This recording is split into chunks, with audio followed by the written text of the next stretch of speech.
In this video, I have a list of employees with projects that they are working on, and I will show you how you can identify employees that are on too few projects or projects that have too few coverage. So the first thing I want to do is to grab a summary tool to see how many employees I have on different projects. In the summary tool, I can take employee and group them, and I can also count them. When I run this, I can see now, instead of having multiple rows for the same employee, I only have one row per employee, and I can see that Ronald Buckley is only on one project. But let's say I want to see what project is he on. Well, I can grab this project field, and if everyone was on one project, we could say first or last. However, Robert King has more than one project, and we would want to see all of that detail.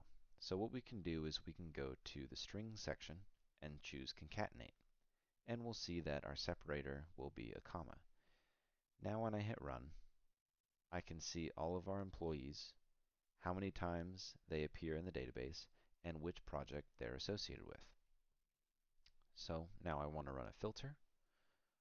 In case our database is a lot larger than this, we can say, show me the count that is equal to 1.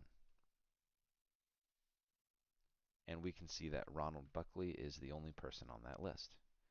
Now, let's say we want to flip the script, and instead of looking at our employees, let's look at our different projects. We can go to Project, and again we can do Group By and Count.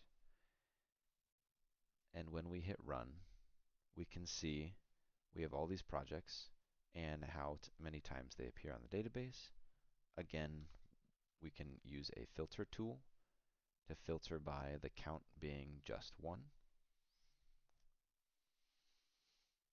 And since we've got these in two different views, let's actually merge these so we can see it all in one place. I'll use a blend tool, and I can grab both of these streams, but I want to manually configure the fields so that I can line them up appropriately. Now when we look at it, we know that if we wanted to put more work on Ronald Buckley's plate, we can put him on Project A, because Project A is one of the ones with only one person. But we still have Project F where Ronald is the only person. So let's say we want to bring some more people in. We could change the count to less than or equal to 2.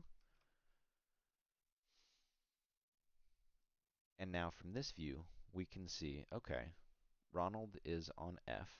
We can place him on Project A, but we need to place another person on Project F. So we can either choose from Robert, Randy, or Natalie, because neither of them are in Project F. And that's how you can take some employees and projects and determine where you don't have a lot of coverage and where you can get more coverage.